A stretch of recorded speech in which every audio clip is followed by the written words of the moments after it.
Hello મિત્રો, કેમ છો બધા? જય શ્રી કૃષ્ણ ને જય દ્વારકાધીશ. તમારા બધાનું સ્વાગત છે મારા એક મસ્ત મજાના નવા વ્લોગમાં. તો આઈ હોપ કે તમે બધા મજામાં જશો.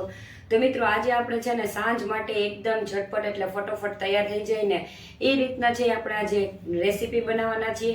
તો એના માટે છે આપણે સાંજ માટે આપણે ગરમા ગરમ ખાઈ શકાય ને તેવા આથા વગરના એકદમ એ દૂધીના છે એ નવા છે એ લાઈવ ઢોકળા બનાવવાના છીએ. તો ના દાળ ચોખા પલાળવાની કોઈ ઝંઝટ કે કોઈ પણ વસ્તુની છે ને કાંઈ નહીં. આપણે એકદમ ફટાફટથી છે ઝટપટ છે સાંજ માટે જો કાંઈ બનાવવાની ઈચ્છા હોય તો ફટ દેરાનું છે આપણે જલ્દીથી છે એ બનાવી શકીએ છીએ. તો આજે છે ને આપણે સાંજ માટે ગરમા ગરમ આથા વગરના દૂધીના નવા ઢોકળા બનાવવાના. અહીંયા છે મેં એક મોટું વાસણ લઈ લીધું છે અને આપણે છે એ દૂધીના લાઈવ ઢોકળા બનાવવાના છે અને ઝટથી બની જાય એના માટે અહીંયા મેં સૂજી લીધી છે, એટલે કે રવો લીધો છે 1 થાળી જેટલો બારીક. તમે કોઈ પણ રવો છે એ લઈ શકો છો. અને સાથે જ છે મેં અહીંયા ચણાનો ચાળી અને 1 વાટકો જેટલો છે એ લોટ છે એ લઈ લીધો છે, એને આમાં આપણે નાખી દેવાનો છે. અને અહીંયા મેં છે એ અડધી દૂધી ખમણી અને લઈ લીધી છે. દૂધીનું શાક છે ને નોર્મલી ઘરની અંદર છે એ બનાવવું હોય તો કોઈ પણ લોકો ખાતા નથી, પણ આ રીતે દૂધીનો ઉપયોગ છે એ આપણે કરી શકીએ છીએ અને ઘરમાં બધા જ લોકો ખાઈ શકે એ રીતના આપણે દૂધીનો ઢોકળા બનાવવાના છીએ. તો એના માટે આપણે દૂધી નાખી દીધી છે. અહીંયા મેં ધાણાભાજીના પાન છે એ કાપી અને લઈ લીધા છે. અહીંયા છે મેં 2 તીખા મરચાં લીધા છે અને 8-10 છે એ કળી લસણની અને અડધો ટુકડો આદુનો છે એ ખમણી અને લઈ લીધો છે. અને મિત્રો, આપણે ખાટા ઢોકળા કીધા છે તો આપણે ઇન્સ્ટન્ટ લાઈવ ખાટા ઢોકળા બનાવવા માટે 1 થાળી જેટલી છે એ આપણે એટલે કે 1 મોટો વાટકો આપણે છાશનો ખાટી લઈ લીધો છે. છાશની જગ્યાએ છે એ તમે આમાં દહીંનો ઉપયોગ પણ કરી શકો છો, પણ છાશ ખાટી હશે ને તો આ ઢોકળા છે ને આપણા લાઈવ એ એકદમ સરસથી બનશે.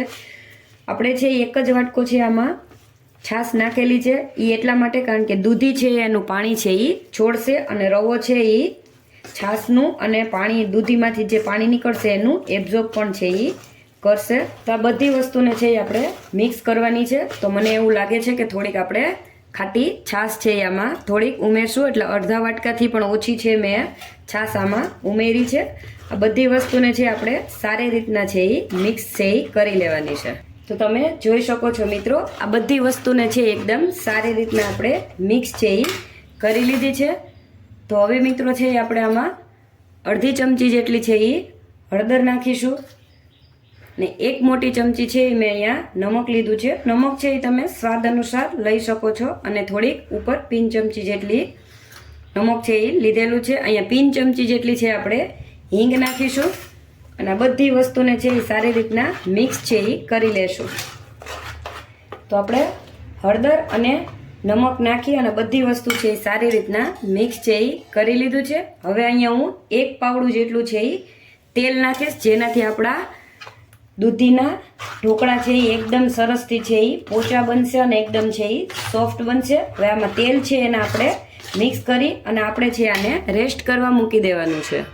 તો મિત્રો, આપણું બેટર જ્યાં સુધીમાં રેસ્ટ કરે છે ત્યાં સુધી આપણે ગેસ ચાલુ કરી અને આપણું ઢોકળિયું છે એને 1 લોટો પાણી નાખી અને સાથે છે અહીંયા અડધું છે એ લીંબુ નાખી દઈશું અને ફૂલ ગેસ ઉપર છે એ આપણે પાણી ગરમ કરવા છે એ મૂકી દઈશું. પાણી ગરમ કરવા મૂકવું છે એમાં લીંબુ નાખવાનું એક જ કારણ છે, કારણ કે પાણીની અંદરથી જે ક્ષાર નીકળે છે ઢોકળિયામાં બેસે નહીં અને ઢોકળિયું છે એ અંદરથી ખરાબ ન થાય અને એમાં ક્ષાર ન જામે એટલા માટે આપણે લીંબુ છે એ તમે ઘરે જ્યારે પણ છે આ રીતના સ્ટીમ ઢોકળા બનાવો કે મુઠિયા ઢોકળા બનાવો તો આ રીતના 1 લીંબુનો ટુકડો છે એ પાણી ગરમ કરવાની અંદર જરૂરથી નાખો, જેથી કરી અને ક્ષાર છે એ ઢોકળિયામાં ના બેસે. તો મિત્રો, આપણું પાણી ગરમ થાય છે ત્યાં સુધીની અંદર છે એ આપણે બંને પ્લેટની અંદર છે એ થોડું થોડું તેલ લગાવી લેશું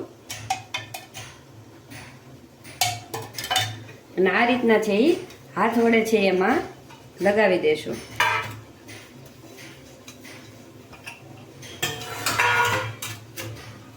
હવે આપણે છે આ બંને પ્લેટને એક બાજુની સાઈડ છે એ રાખી દેશું. તો હવે મિત્રો છે એ આપણે આપણું બેટર છે એ 5 થી 10 મિનિટ જેવો ટાઈમ થઈ ગયો છે આપણે રેસ્ટમાં રાખેલું હતું.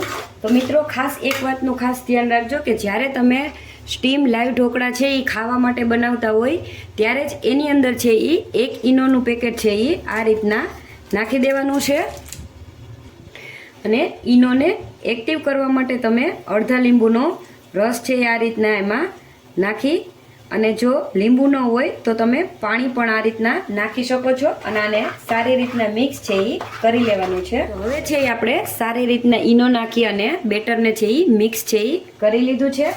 અને આપણે એક પ્લેટ છે એ લેશું અને એમાં છે એ થોડું બેટર છે એ નાખી દેશું. તમે છે એ ઢોકળાની થિકનેસ છે એ કેવી રાખવા માંગો છો એ રીતના આમાં બેટર છે એ તમે નાખી શકો છો. આપણે આ ટ્રેમાં આપણે આ રીતના થોડુંક લાલ મરચું પાવડર છે એને છાંટી દેશું અને આપણે બીજી ટ્રે પણ એ જ રીતના છે એ તૈયાર કરી લેશું. તો આપણે આ બેટર છે એમાંથી આપણે 2 પ્લેટ છે એ થિકનેસ છે હું જાડી રાખવા માંગુ છું એટલે આ રીતના છે આપણે જેટલું પણ બેટર છે એમાંથી 2 પ્લેટ છે એ તૈયાર થઈ જશે. બીજી પ્લેટની અંદર પણ આપણે આ રીતના લાલ મરચું પાવડર છે એ થોડુંક છે એ ઉપરથી છે એ છાંટી દેશું. તો મિત્રો આપણી બંને ટ્રે જ્યાં સુધીમાં આપણે તૈયાર કરી લીધી છે ત્યાં સુધીની અંદરમાં આપણું પાણી પણ ગરમ થઈ ગયું છે. તો આપણી બંને પ્લેટ છે એને આપણે સ્ટીમ થવા માટે મૂકી દેશું. ગેસની ફ્લેમ છે આપણે ફૂલ જ રાખશું અને 15 મિનિટ છે એ આપણે આને સ્ટીમ થવા મૂકી દેશું. તો 15 મિનિટ જેવો ટાઈમ થઈ ગયો છે અને આપણે છે એ આ રીતના ચેક કરી લેશું કે આપણા ઢોકળા છે એ થઈ ગયા છે કે નહીં. તો મિત્રો તમે જોઈ શકો છો આપણી છરી છે એ એકદમ કોરે આ રીતના છે એ કરતા જ આવે છે એટલે આપણે ઢોકળા છે એ સ્ટીમ થઈ ગયા છે. તો હવે આપણે છે આને ઠંડા થવા માટે મૂકી દઈશું. મિત્રો આપણા ઢોકળા છે એ ઠંડા છે એ થઈ ગયા છે. તો આ રીતના છે આપણે એને કટ છે એ કરી લેવાના છે. હું છે એને પીઝા શેપની અંદર છે એ કટ છે એ કરીશ. તમે છે એને કોઈ પણ શેપની અંદર છે એ કટ છે એ કરી શકો છો. તો આપણો તવો છે એ આપણે ગરમ કરવા મૂકી દીધો છે. તો એમાં છે આપણે 1 પાવડું જેટલું તેલ છે એ નાખી દેશું અને આખા તવાની અંદર છે આ રીતના પહેલા 1 પાવડું જેટલું તેલ છે એ નાખી દીધું છે. હવે આપણે છે આ રીતના લીમડાના પાન છે એ થોડાક નાખશું. થોડીક છે એ રાઈ આ રીતના નાખી દેશું અને થોડાક છે આપણે આમાં તલ છે આ રીતના રેડી દેશું. તો હવે આપણે આ કટ કરેલા પીસીસ છે એને આ રીતના છે એ પેનમાં શેકી લેવાના છે. તો આ રીતના બધા જ છે આપણા પીસીસ છે અને તવા ઉપર છે એ આપણે રાખી દેવાનો છે.